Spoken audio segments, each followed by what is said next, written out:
Welcome back to Thuja Hill. It's been a while since I've made a video, and I am so looking forward to the season ahead after a lovely winter break. I hope that you will stick around. I have lots of fun things planned to share with you in the days to come, and I'm so glad that you made it to today's video. So without further ado, let's dive in, shall we?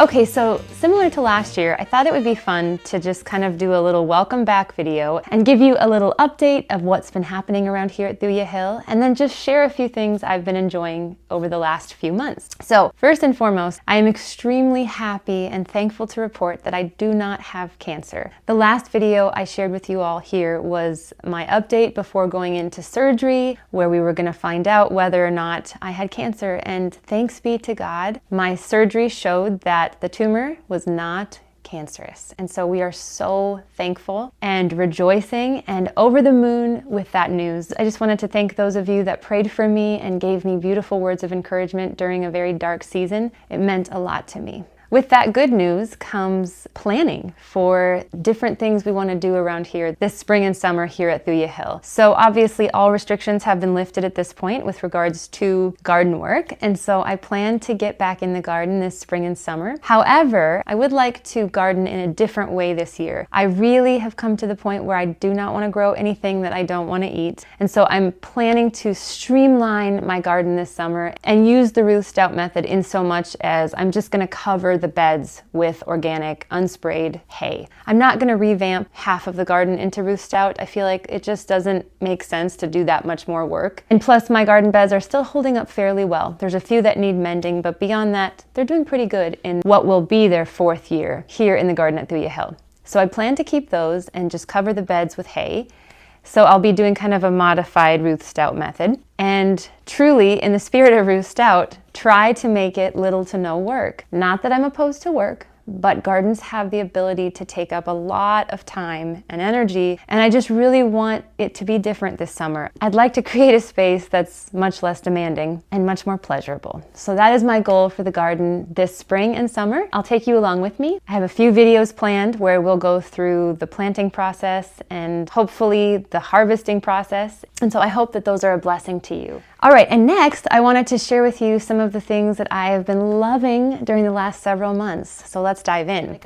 I did this last year where I shared with you my Bible reading plan, but it goes without saying that God's Word and reading His Word and being enveloped in His Word is the most important part of every day for me. His Word is everything to me. It's so important. It gives me life. It gives me wisdom. And it's the way that I hear from Him. And so I'm thankful to have a copy of His Word in my hands. September 1st is when I start over reading the Bible each year. Every year it's a little bit different, the plan I choose to do. I decided this year to go through a beautiful year in the Bible. And so far it's pretty good. I like it. I like that you're in one book every day, as opposed to many reading plans have you in 4 different books a day. So I'm enjoying doing this with several ladies right now. And I've also embarked on doing the Professor Horner's 10 list system. And I will leave a link for that in the description below. It's an intensive Bible reading program where you are learning to get kind of a 30,000-foot view of Scripture by just reading 10 chapters a day relatively quickly. And the idea is that you would go through the Word so many times that it would become memorable and easy to understand. And so I have done it before in the past, and I really enjoyed it. However, oftentimes my perfectionistic tendencies would get in the way, and I would feel like if I didn't perfectly understand something, I had to go back and read it. And the beautiful thing about the 10 list system is that they really kind of say, don't go back.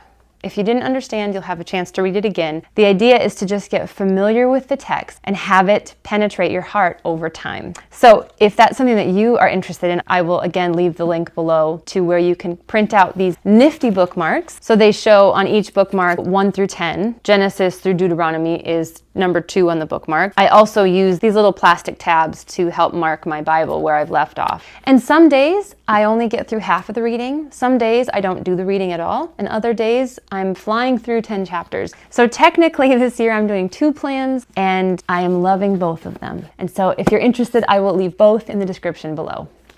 Okay, next, this is a cookbook.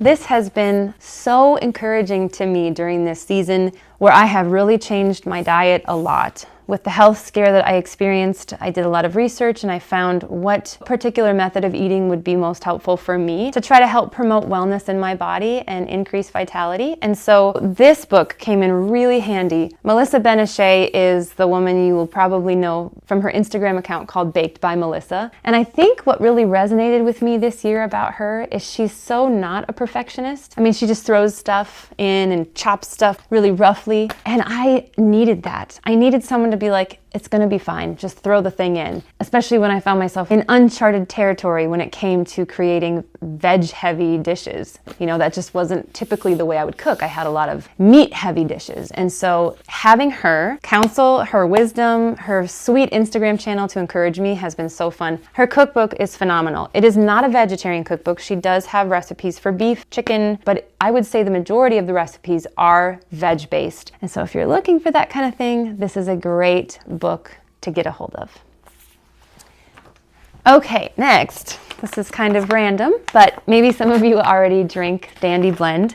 I got a hold of this when I went off coffee. Around age 35, I had to stop caffeinated coffee because it wasn't agreeing with me. And then I moved over to a really delicious brand of decaf. It was a nice water-processed organic decaf. And then when I got my health scare, I decided, you know what, I'm just gonna stop coffee and I'm going to move over to Dandy Blend. And there are different reviews around the internet that say, oh, it tastes so similar to coffee. I would not go that far as to say that, okay? I don't think it's a coffee substitute. I think you have to have the right expectation when you start drinking it. But I love it. I have grown to love it over the last 5 months. I've enjoyed it every morning. The way I drink it is I do a solid tablespoon in a big mug. I put in collagen, I put in powdered mushrooms, I put in a small scoop of coconut oil, and then I add some delicious coconut creamer and I froth it up with my little handheld frother, and it tastes so good. It tastes delicious. Obviously, you get none of the jitters of caffeine, which I cannot do at this point in my life. So what this has in it is roasted barley extracts, roasted rye extracts, roasted chicory root extracts, and roasted dandelion root extracts. That's all that's in it. And it's made in Poland. I get the big bag off of Amazon. And as you can see here, it says this bag has 200 cups. Now it might be a little bit less than that for me because I do a full tablespoon, but it lasts a long time. It's a lot more economical than coffee. And funny story, last weekend I decided I'll just have 1 cup of coffee and just see how I do. So I made my decaf coffee and I didn't like it. I could barely get through the cup. So tastes can change, and at this point I will be sticking with Dandy Blend. The next thing I wanted to share is my absolute favorite face cream. Once you get to a certain age, which I am getting to, you notice that your skin starts to lose elasticity. FYI, this is not a sponsored video, okay? I just genuinely love this company. This cream is pricey, okay? I think it's around $55 for a jar, but it lasts a long time. I don't use much. As I age, I wanna take good care of my skin, and I go back to this cream again and again and again. And I feel like anything I have bought consistently over the last 3 years is worth talking about because it's good. I keep going back to it. It's the Ursa Major Golden Hour Recovery Cream. It smells delightful. It's sea buckthorn and calendula. It's just a really good face cream. I do use it morning and night. I use just like a dime size amount and I rub it all over my face. And I love it. So if you're looking for a really good face cream, I can't recommend this product highly enough. I have gone back to it again and again over the years. Okay, this is a food product. This is something I've really been enjoying, the Aloha bars. They have all different flavors. I get mine on Amazon. I get a big box of like 12, I think. But they're great, and they do not have sugar in them. I believe they use monk fruit. It's organic, non-GMO. Taste delicious. I love having these in my purse. My daughter loves them, my husband loves them, my mom loves them. And we just use these when we need a nice quick snack. Maybe we're out and about doing groceries. This actually has 14 grams of protein, so it packs a punch in the area of nutrient density. So I can't recommend these highly enough either. Okay, and last but not least, I did want to share with you my book. Probably a lot of you saw my video in December where I announced I had written a book, and it was a really tough season because my father passed away. Once it was released, I didn't really talk a lot about it because I've been grieving the loss of my father. I didn't share much on YouTube about the book, but I did write a book last year. This book contains a year of reflections, essentially. And so it kind of functions like a devotional, I mean, to some degree. They're short little reflections of a Christian homemaker, and they're meant to provide encouragement and hope to those of us that are in this role day in and day out. You know, it's not an easy job to be a homemaker. There's a lot of work involved, and there's a lot of mental battle that has to occur. I hope that if you decide to pick up a copy of this book, that it would be a sweet encouragement to your soul as you work hard to raise the next generation for the glory of God and to build up your home for His name's sake. So that is it, my friends. That is what I have for you today. It's so fun to get back into this platform. I love YouTube. I have so enjoyed creating content for this channel, and I really look forward to the months ahead that we will enjoy together. I thank you so much for coming back to today's video, and I look forward very much, as usual, to seeing you in the next one. Goodbye for now.